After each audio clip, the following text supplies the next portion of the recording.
Hello, everyone. This is Mike with Beach Happy and the 30A Company. As you know, every Friday we do an interview with someone who can speak directly to our lifestyle here on the coast, and or to someone who has cracked the code in terms of living a truly extraordinary and happy life.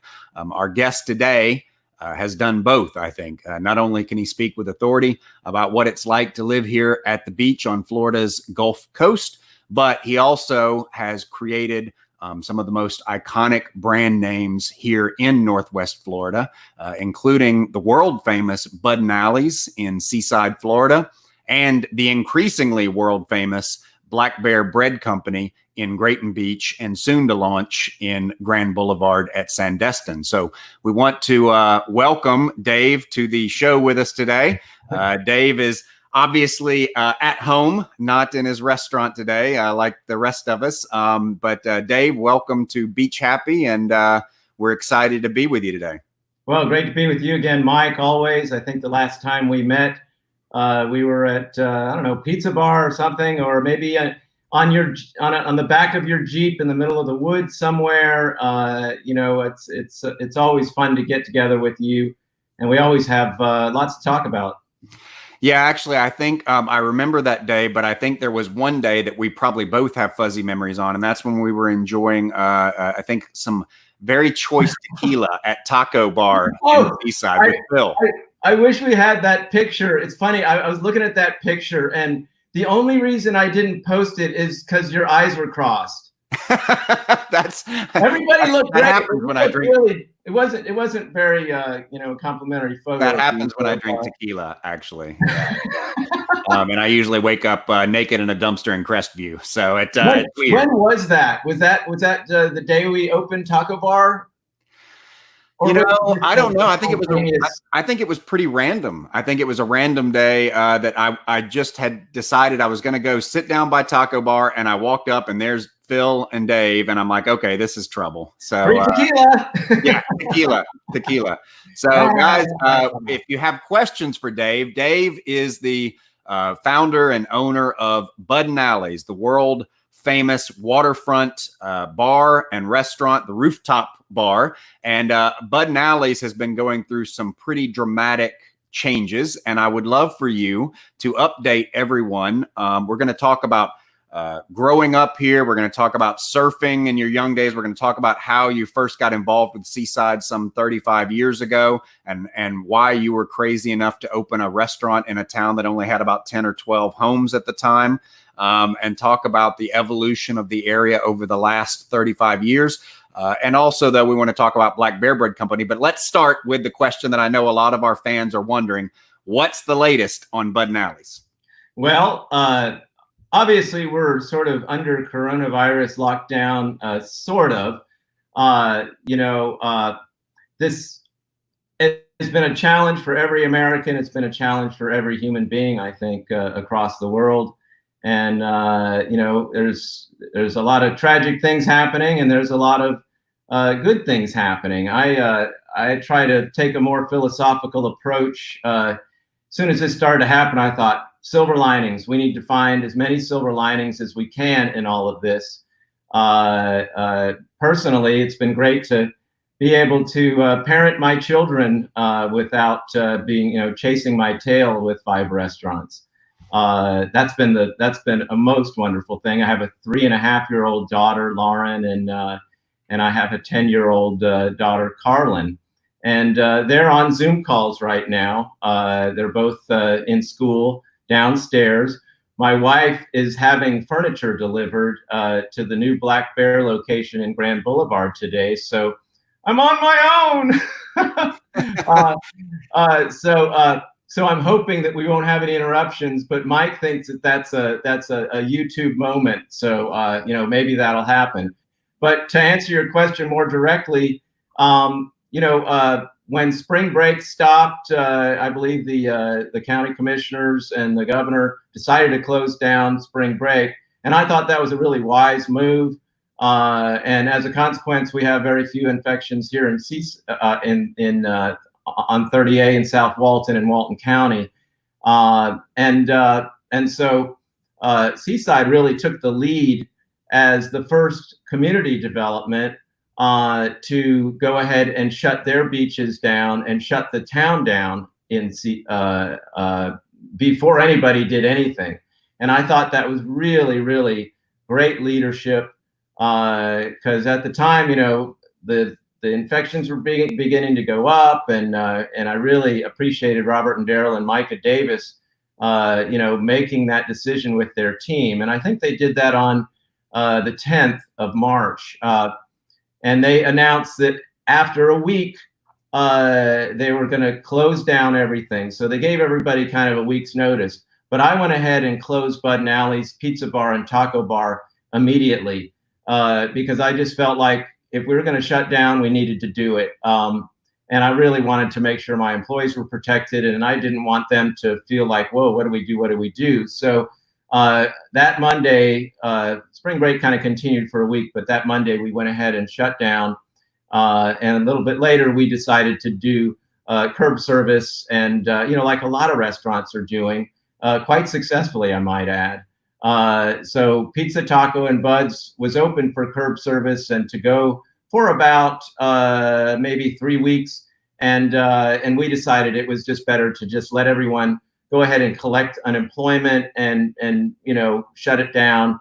And it really wasn't busy enough for us to warrant staying open at that time. Now, Black Bear has stayed open with the walk-up curb service, and there's something about coffee and baked goods, and we got to go from there this morning. Breads and all. We've been very busy over at Black Bear, and that's gone really well. But as far as looking forward, the plan for Bud and Alley's, we are opening next Wednesday again for curb service and to go at Pizza Bar, Taco Bar, and Bud and Alley's. And we're awaiting the governor's decision. And really, everybody's trying to find that tipping point. When is the best time to open? When is the best time to move forward? And so whenever that happens, Seaside collectively is deciding when they will open Seaside. So regardless of whatever happens, Seaside is going to make that decision, and all the town will open up when they're prepared and deem it appropriate. And I fully support that. I really think that, as I say, I admire Seaside for being the first to close, and I admire them for being a little more deliberative in doing that. Now, when that happens, we will follow the governor's guidelines. And fortunately for us in Seaside, we have a lot of outdoor space. We may not even have our interior dining rooms open. And so we have plenty of space to spread our tables out and have an opportunity to serve our customers where they feel safe and our employees feel safe. And it'll be a fair weather thing, but you know what? We've had a lot of fair weather this year, haven't we, Mike? Yeah, it's been a beautiful season, and I hate that we were not in a position to welcome guests to the coast during spring break like we do every year. But I'm hopeful and optimistic that we will still have some of our summer. Only time will tell, of course, but we know it's been an extremely challenging time for everyone, but especially businesses that live in a more seasonal environment, where there is no steady year-round business. It's very up and down and fluctuates like the sea. So I think I can't imagine having to run numerous businesses and restaurants in these conditions, but everyone, I think, locally has made the best out of the worst possible conditions. Let's talk specifically for a second about Bud and Alley's, the redesign. I mean, I don't think people, especially if someone hasn't been here in a while, they may not realize that the Bud and Alley's they will be coming back to is going to be dramatically different from the one they left. Can you tell us a little bit about the changes that people are going to see in the new Bud and Alley's, and perhaps most importantly, when we get to see them? Well, we've been calling it an enhancement project. I know that sounds like a marketing term, but Dhiru Thadani, the architect that worked with me on this, and also DAG Architects has been deep in it with us. They've done a great job as well. But But Deruth Adani, when I first went to him and I was able to buy the Bud & Alley's property, I worked with Robert Davis and Deru in trying to create a design that that didn't change the old, and the new part complemented what the spirit of Bud & Alley's is and has been for 34, almost 35 years. So when you enter the main entrance of Bud & Alley's, it's always going to be the same. That downstairs bar hasn't changed and won't. The porch won't change. The dining room won't change. And that's something I felt was very important to preserve and keep that feel. Now, Deru's design, what it's done is we're going to have an elevator for handicapped folks to be able to go up, and that will be inside a tower entrance. And then a stairway will go around that, and that'll be a 3-story elevator. I'm sorry, a 3-story tower. So there'll be an observation post at the top. We're going to put the Bud & Alley's bell up there that we ring at sunset. That'll finally have a place where it won't startle everybody when you ring it. And then the downstairs area will mostly be a kitchen that will house another restaurant. Yes, or another portion of Bud & Alley's, where there'll be roadside service. There'll be a bar with about 15 or 20 bar stools, and then the roof deck is about almost doubling in size. Wow. We're adding another 30 or 40 seats on the north side of the roof deck. So the old roof deck will certainly be the same size. And then we add that area, and then there's an observation, I call it a viewing pavilion, all the way around the north side upstairs. So for 4th of July and for New Year's Eve and all that, I mean, it's open to the sky. You have this new view corridors of the life of downtown Seaside, looking west. The sunset views are going to be amazing. I mean, we used to have a big, in the summertime, we used to have a big magnolia tree in the way of the sunset. And we used to have to sort of peek around and find out when the sunset was. But now, oh my goodness, it is just spectacular. Even with all the construction going on, it is truly spectacular, the view corridors that we have. And then we're going to have 2 bathrooms upstairs, so you don't have to go downstairs to do that. And in total, we're going to have 10 bathrooms. I've always felt like we always needed a few more bathrooms in Seaside, so they're going to be right there at Bud & Alley's. And then the magic of Deru's design, there is going to be a plaza on the east and on the west and along the roadside. So I'm not going to have a back of a restaurant. We're going to keep our dumpsters in a special room in there, but most restaurants have a back. Well, I won't. But most restaurants, nearly, I can't think of any restaurants that have circulation all the way around the restaurant. We have that beautiful new boardwalk that Deru designed with Robert that goes along the back of Pizza Bar and Ono. And I'd like to also add that Shrimp Shack, that is directly opposite the entrance of Bud & Alley's, that's going to move to the west of Bud & Alley's, and they're going to share that boardwalk with us. You know, the Dawsons, Bill and Heavenly Dawson, dear friends of ours, they have Dawson's yogurt and Heavenly shortcakes and the Wild Bill's hot dogs and pickles. They're going to be moving right next door for the Shrimp Shack. And Deru designed a beautiful little building that's going to be right next to Bud & Alley's. And we're going to sort of share a deck between our bathroom building and theirs. And so, you know, Robert's vision has always been to have a boardwalk and have that circulation and people walking along. And, you know, they keep the scrub oak trimmed, and it's just absolutely beautiful.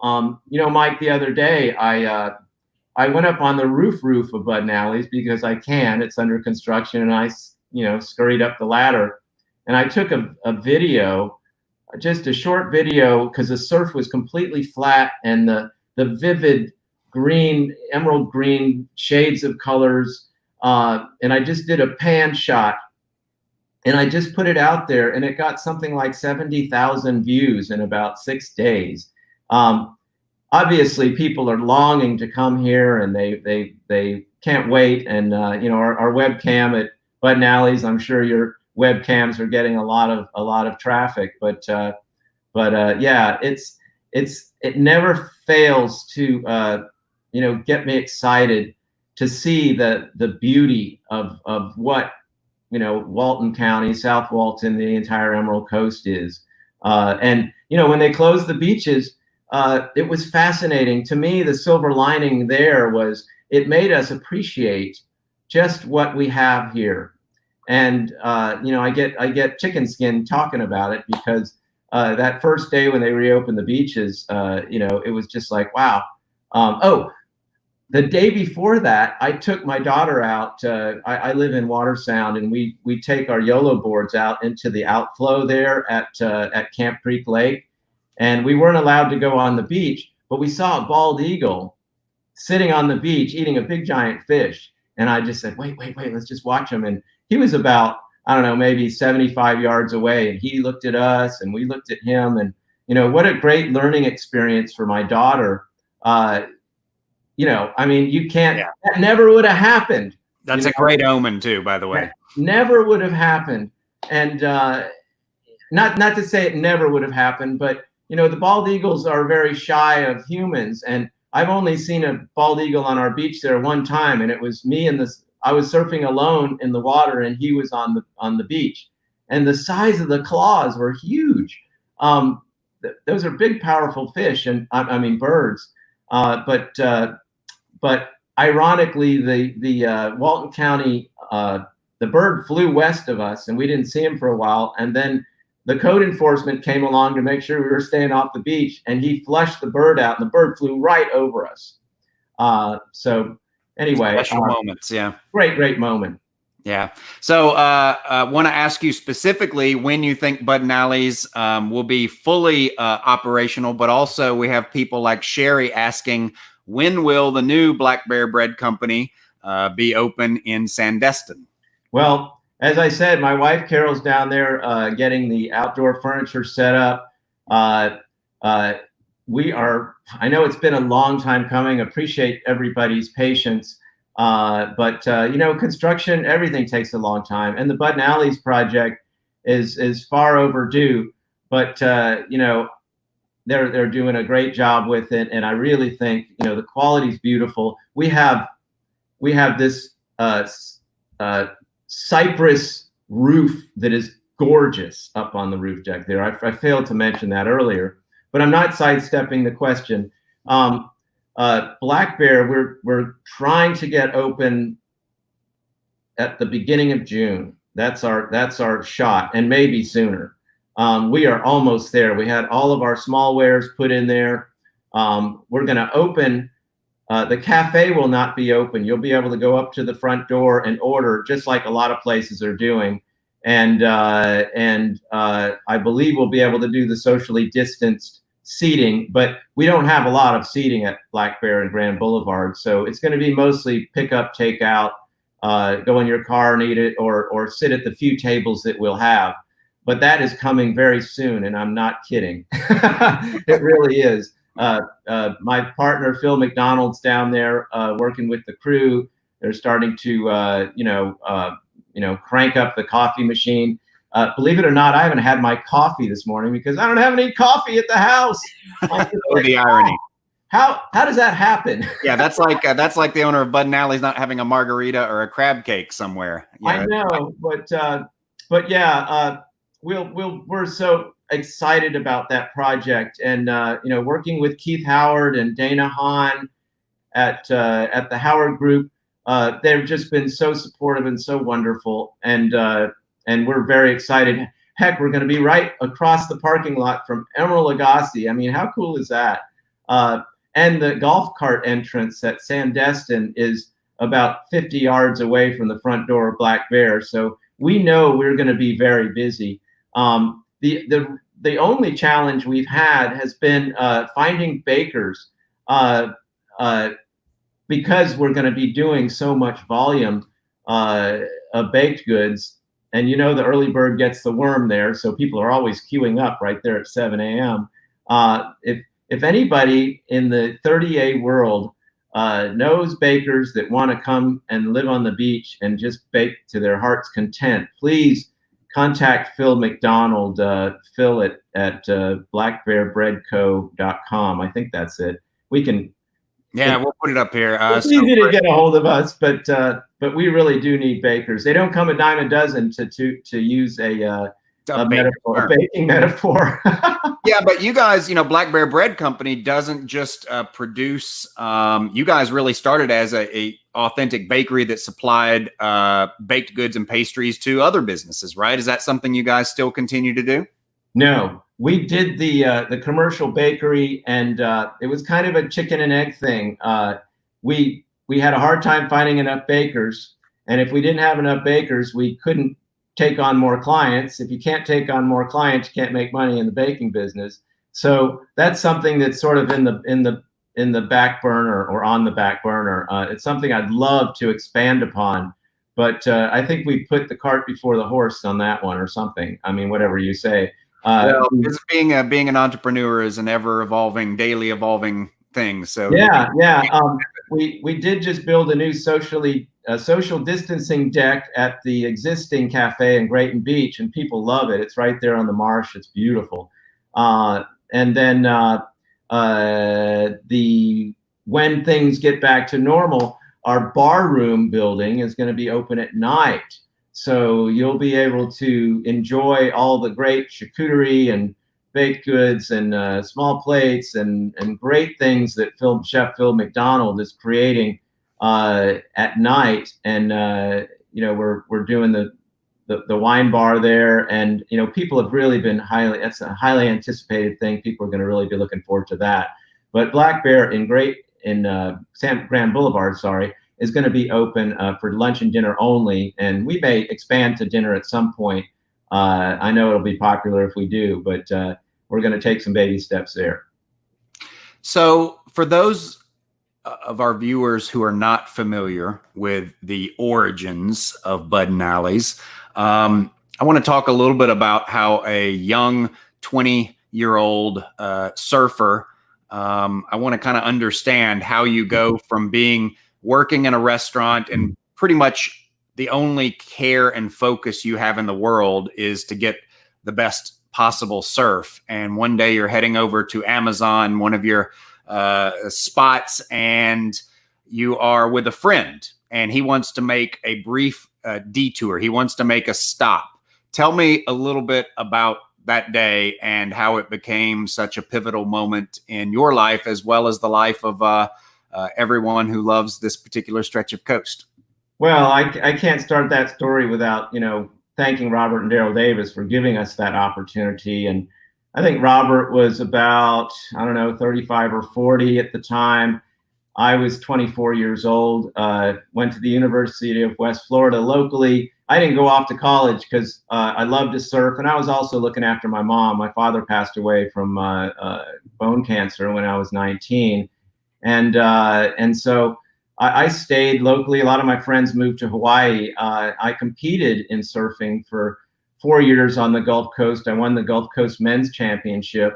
I was a kind of a short guy, so I didn't play football, and I really took to surfing, and I've loved it my entire life, and traveled the world and made sure that I worked in jobs that I could travel. But I put myself through college working in restaurants, so that's where I learned the restaurant business partially, and never intended to get into the restaurant business because I figured those folks worked too hard, and that would sort of cramp my style for surfing. But I was working at a great restaurant in Destin called Les Saisons. It was the first French, fine dining restaurant in the region, really, and it was kind of a high dollar place, and I was so lucky to get a job there. And my former partner, Scott Witkowski, met me right after I did the interview. We sort of almost passed each other, and he stopped me and he said, "Hey, I met you 2 years ago behind the back porch, and you're a really good surfer. Remember these German girls we had lunch with?" And he gave me a nice compliment. I had lunch with him and some German girls, and I went back out surfing. But he remembered me, and we became fast friends. He still is a surfer. And Robert Davis, the developer of SEASIDE, used to eat at Les Saisons because he and his wife Daryl are huge foodies, and so he asked Scott's father, who was a manager of the place, to see if he might be interested in coming out to look at this restaurant location. Well, his father wasn't interested. Scott said, "Hey, we're driving, going surfing." He said, "Hey, this guy came into the restaurant. Love for you to let's stop and look at the restaurant." And I was like, "No, the surf's good. You already lost your wallet. It took forever to get out of the house. I was excited to go surfing, and he wants to stop and look at a restaurant location."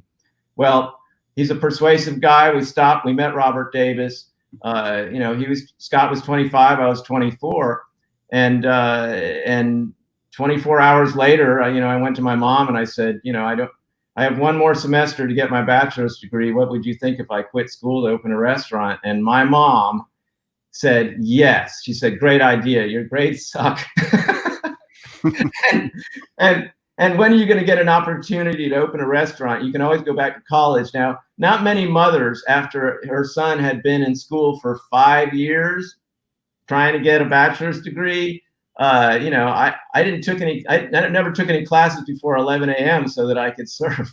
So, where my priorities were. But I always had a strong and good work ethic. And so Scott asked me to do this. Robert Davis gave us a huge opportunity.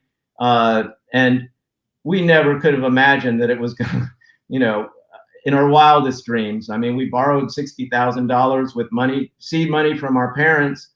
And it just sort of every year we used to sit around having meetings trying to figure out how we could attract people to 30A and SEASIDE. Let's have a 4th of July parade. Maybe that'll get more people to come for 4th of July. That's how the wine festival was born. Scott, my partner, came up with the idea for the Red Wine Festival for Seeing Red.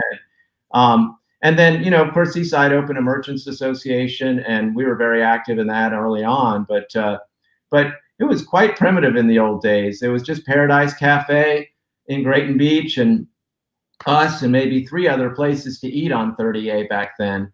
And again, nothing to lose. I mean, when you're that age, we worked our tails off. And Scott is still a very dear friend of mine.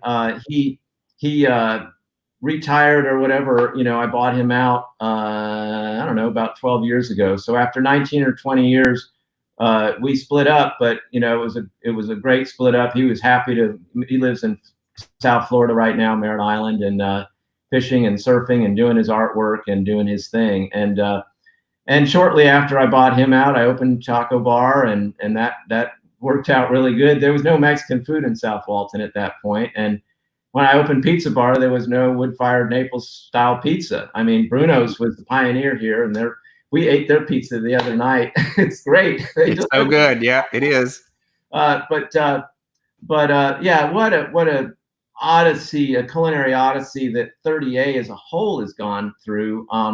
And we're, of course, always excited to be one of the first, but boy, what great food we have on 30A, and what great friends and restaurateurs. We all work together and we all help each other. And here's a great example, great story. One of my former employees, we've had this horrible fire that happened. 33 people lost their homes just yesterday and the day before. And one of my former employees texted me and said, "Hey, Dave, we're working down here, and do you think you could maybe pull together some food for the firefighters?" And I said, "Well, Bud and Alley's is closed right now. Maybe we could get coffee from Black Bear, but let me see what I can do." So all I did, I started a little text thread with Jim Shirley from Great Southern, and Jim Richard from Stinkies, and Nikki Nickerson, Cowgirl Kitchen, Patrick from Bayou Bills, George Barnes from Shunk Gully. And I just started this thread, and I said, "Guys, the firemen need some food. What can we do?" And all those guys just went right into high gear. This was at about 7 or 8 in the morning, and they flooded the community church with paella from Great Southern, and all kinds of great food. So much so that when I went down to check on Sammy's, our fire marshal, he said, "Dave, no more food. We have enough right now." But that says so much about the wonderful restaurateurs, folks that we don't really. I love how there's no backstabbing. We all work together. We support each other. Christy from Spell Group, they have all those great restaurants up and down 30A, and George from Amici, great addition, and also his new place. And you think about when things do open, everyone please come and support all of us, and I know you will. But some places have had to go out of business. It's just terrible news to see that the folks in Whiskey Bravo had to close. And it's good to talk about the good things, but there are definitely economic pressures that are on so many people up and down 30A and all across the world right now. And it's tough. There's going to be some places, I think the pizza place, the 30A Slice, or the Slice place over in Rosemary Beach. In Rosemary Beach, the folks that own Shades own that, and Pescado. Joe and Greg, they're wonderful people, and everybody is doing everything they can to take great care of their employees. And there's a lot of heart out there. There's a lot of good things happening where everybody is pulling together. And that says a lot about our community and about 30A and all of Walton County. People coming together, sticking together, and working together to help each other and be here for when everything does get back to normal. Yeah, so let's talk about what do you see? Let's fast forward 6 months. Let's fast forward a year, and obviously none of us are fortune tellers. But what do you think we will see change in large restaurants like Bud and Alley's? What changes do you think might be here to stay? Obviously right now we're under restrictions and state governed guidelines, but what sorts of cultural changes do you think we might run into that might be here regardless of whether or not restrictions are lifted? Well, first off, I think that restaurants are going to be cleaner across the board. I'm sure there's going to be more regulations regarding that, and I think that's a really good thing. And I think that I think people overall are just going to be, a lot more careful. As far as the restaurant changes beyond that, I really can't say. I try never to look too far forward. We're going to deal with what's happening in the present, and hopefully this kind of thing isn't going to be with us for a really, really long time. But I think that's the best byproduct, Mike. Yeah. So let's talk about this. You have Bud and Alley's, which everyone knows, the world famous view. You created a taco bar. You created, which, by the way, for anyone who hasn't been to Seaside in, a year or so, now Taco Bar occupies this really great, directly on scenic Highway 30A spot now where you can sit out on a bar stool and have some a nice margarita or some chips and watch the world go by. You also have Pizza Bar, as you say, really kind of the first truly Italian wood-burned Neapolitan style pizza. And then Black Bear Bread Company, a bakery that has just really grabbed, I think, the heart of the community and of visitors. And now you are opening another Black Bear location in Sandestin at Grand Boulevard. That's a pretty interesting portfolio and a pretty broad spread of culinary types. Do you have plans for additional things, or are you kind of like, hey, we're going to sit tight for a while? Well, my wife would like me to sit tight. Well, first to talk about Taco Bar. When we tore down the Taco Bar, I wanted to do some sort of temporary location. So we moved into that building as a temporary, and people loved it so much. I was like, oh boy, the whole idea was to put Taco Pizza and Buds into one building originally. And I just called Robert up. I said, look, I'm just going to keep paying your rent because I love where Pizza Bar is. And I'll just keep it there as long as you'll have me. And we just signed a pretty long-term lease at the new Taco Bar location because I love that roadside thing going. I mean, it's great. And we're about to add a bar to the other end of that building. So there's going to be a bar on the east side, the north side, and the south side with the bartenders inside. So we're expanding Taco Bar, bigger. As far as long-term plans, we are talking about another sort of something having to do with Black Bear at an undisclosed location, sometime in the future. But I think that's going to be it. We're going to pull back the reins at that point, because flat out, I mean, we don't have any plans on, I don't want to get on airplanes and fly places, and to me that will cramp my surfing, my parenting, poker, fishing. I'm supposed to be starting to retire. People ask me like, Dave, when are you going to retire? It's like, no, I'm never going to retire. I'll be 59 tomorrow. I mean, not tomorrow. That's not true. In July.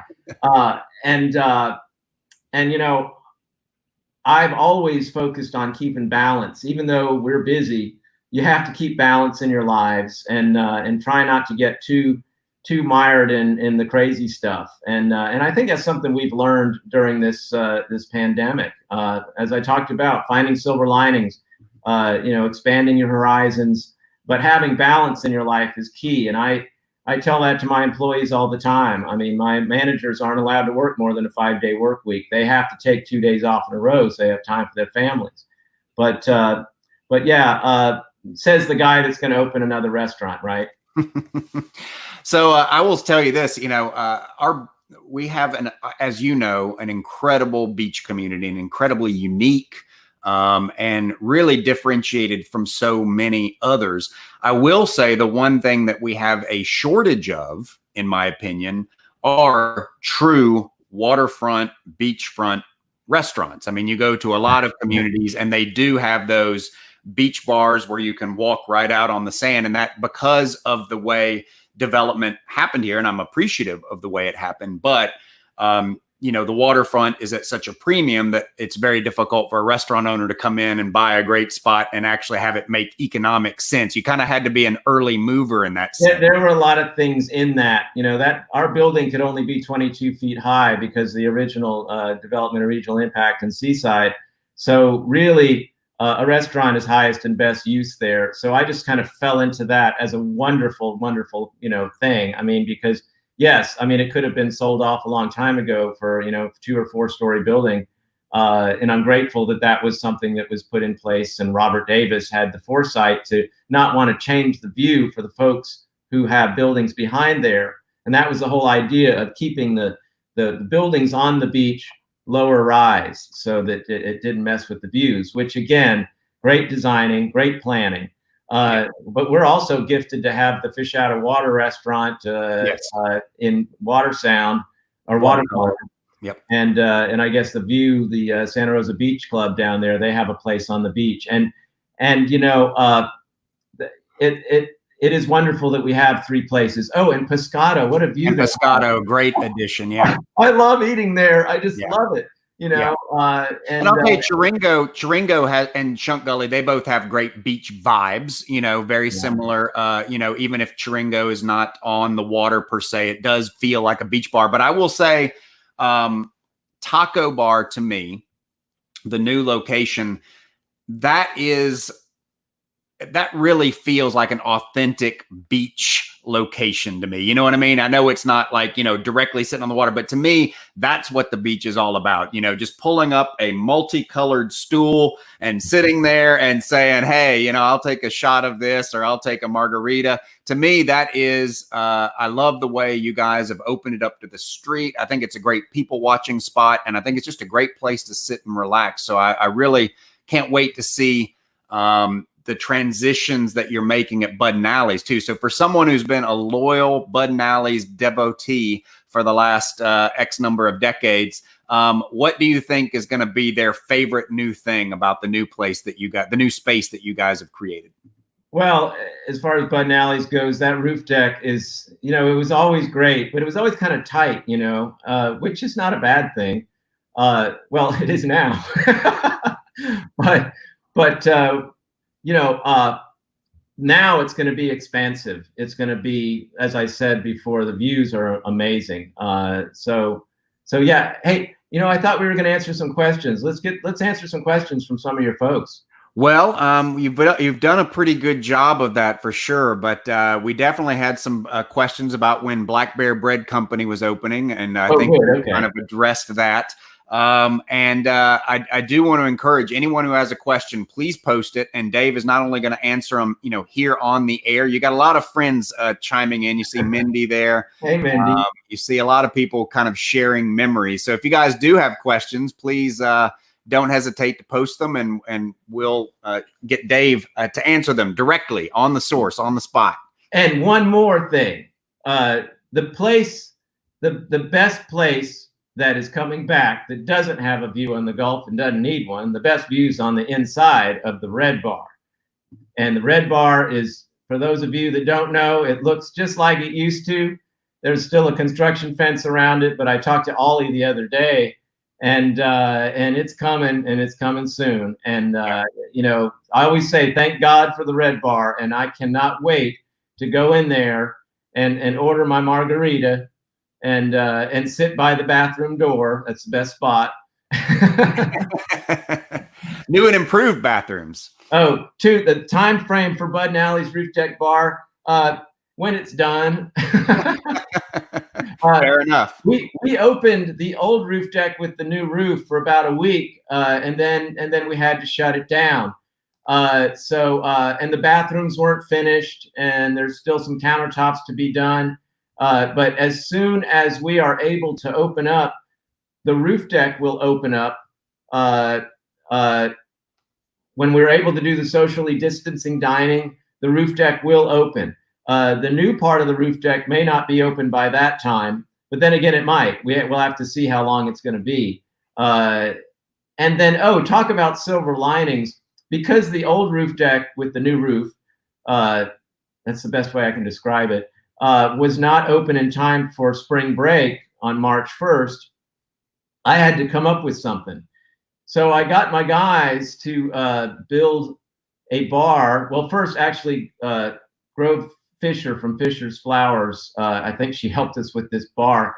She had a bar that they used to bring in for special events, and it had 5 modules, made a circle, and a bar in the gazebo is what I'm talking about. So that was sort of a silver lining. It was like, wow, I never thought about really putting a bar in the gazebo. I had it plumbed for the possibility someday, but it wasn't something I really thought that people would want to sit at because the roof deck's so popular.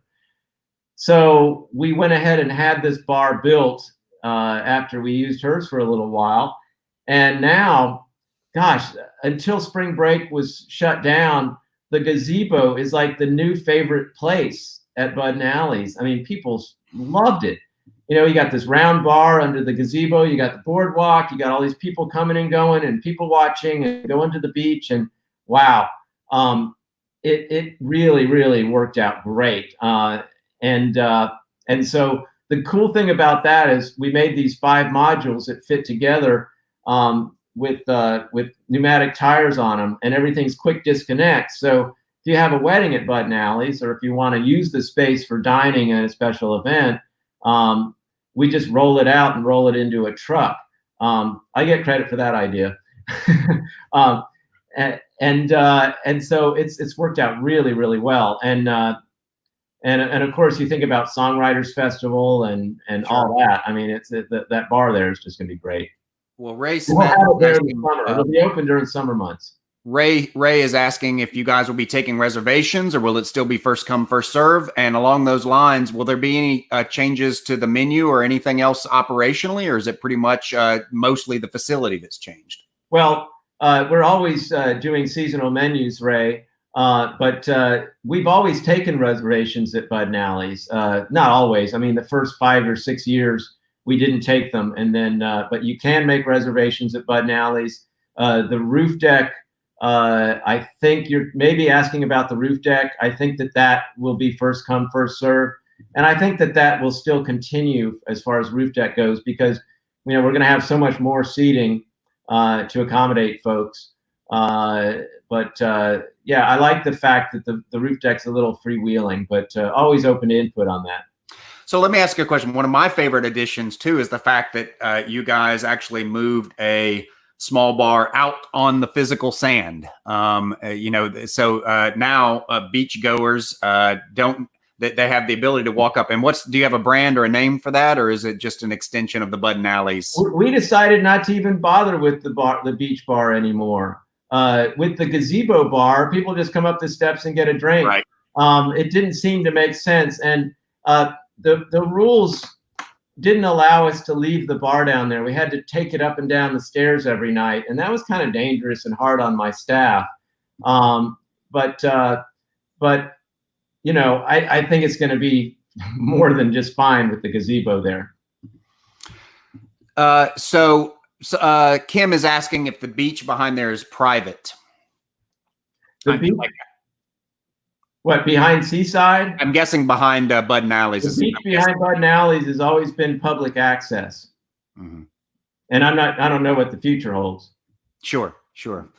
Okay, so guys, we're going to wrap up here in just a moment. If you have any final questions for Dave with Bud and Alley's, Dave has been not just a successful entrepreneur and business owner here along Florida's Gulf Coast, but also is a community leader, also an activist, a surfer, all sorts of things, and obviously a supporter of all of our charitable organizations here, including when disaster strikes like it just did 48 hours ago.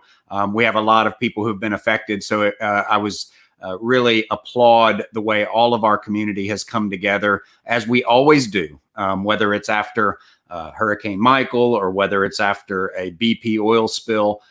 This community always rallies and comes back stronger than ever. And we have no doubt, despite the COVID-19 pandemic, we have no doubt that 30A and the South Walton community is going to come back stronger than ever. And it's because of community leaders like Dave and all of his team members and Phil McDonald, because that's really is what makes the area special. And I will say, to echo a point you made earlier, this really is a foodie destination. I mean, unlike you go to a lot of beach towns and the standard, and I'm not knocking anyone who offers this, but the standard is fried shrimp, French fries, hush puppies, and some coleslaw. And that's pretty much what you get when you go to the beach.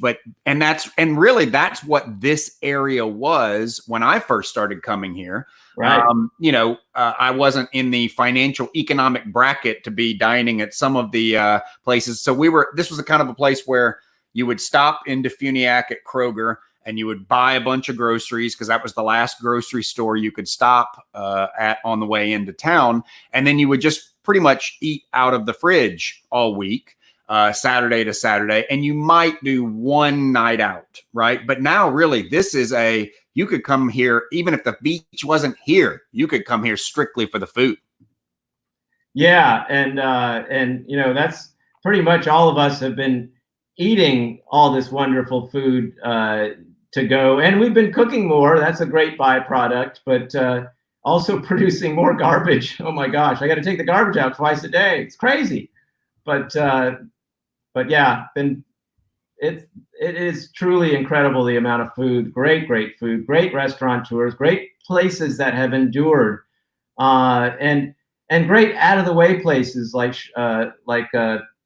Chanticleer, you know? I mean, it's like there are straight on 30A locations that can't seem to, you know, make it. There's some bad locations in every part of the world, but, you know, you think about Chanticleer, there's so off the beaten path there, and they have such great food. I love them. Oh, here's a question. Can't wait. Miss it terribly. Oh, there you go. Bud and Alley's Breakfast with a View. Yes, thank you very much, Terry, for bringing that up. We're gonna start with breakfast as soon as we go full bore. So Shelly says something. Those tables outside of front of Taco Bar get hot, so she's suggesting to cover them. So maybe we'll pass that along to the team. We're going to have an awning that's going to go around the east side, and I didn't want to cut down that magnolia tree, so we're going to have sort of a triangular canvas thing above that, so that we have enhanced shade. Thank you, Mindy. Thanks for the gazebo bar. Yeah. All right, guys. Well, we have had the pleasure of spending the last little while with our friend and fellow entrepreneur, Dave Rauschkolb, truly a pioneer in the dining scene here along the coast. Also an avid surfer, an avid advocate of numerous issues that confront our coast and our community over time, and just a great all-around guy and an inspiring person to follow. So I want to encourage you to visit budandalleys.com. Find them online on all of the social media channels. They've got a great Instagram account. Nobody can beat the view. And I think there's not a soul out there that has been to Bud and Alley's that cannot wait to hear that bell ring consistently, reliably, once again, every Sunday. I'll get emotional the first time I ring that bell again, for sure. Yeah, can't wait. Can't wait. All right. Well, Dave, we want to thank you for all that you do, and we can't wait for the new Bud and Alley's to open. We're going to be sharing all sorts of insider stories and everything coming up. So we want to kind of give everybody a preview. If you'd let us meet you out there and maybe do a behind-the-scenes thing for our 30A fans. Sounds great. Anytime. And everybody stay safe and healthy. Take care. All right, great. So, guys, thank you for joining us here on the Beach Happy broadcast. That was Dave Rauschkolb, owner of the world-famous Bud and Alley's, owner of Bud and Alley's Taco Bar, Bud and Alley's Pizza Bar, and the unbelievably, wildly popular partnership with Phil McDonald on Black Bear Bread Company, which is not only open in Grayton Beach, but is preparing to open its second location in Grand Boulevard at Sandestin. So we want to thank all of you for tuning in. If you know someone who loves the beach, if you know someone who loves Bud and Alley's like we all do, please share this post with them. I think they'll find it interesting. And also, if you are interested in becoming a 30A insider, you can go to 30ainsiders.com. And for less than a cup of coffee, you can be getting far more updates, behind the scenes stuff. For example, Holly is out this morning doing a video shoot out on some boats on the Intracoastal Canal, and she's been updating our supporters. So that's the kind of stuff that we don't put on the main page, but we do share with our subscribers. So if you're interested, visit 30ainsiders.com and click the supporters button, and you can be getting all sorts of information that is not available to the general public, including we're going to be doing some behind the scenes stuff to give you an inside look at the new Bud and Alley's. So everyone stay safe, stay healthy, and most importantly, stay happy. And we'll see you at the beach soon. Thank you, guys.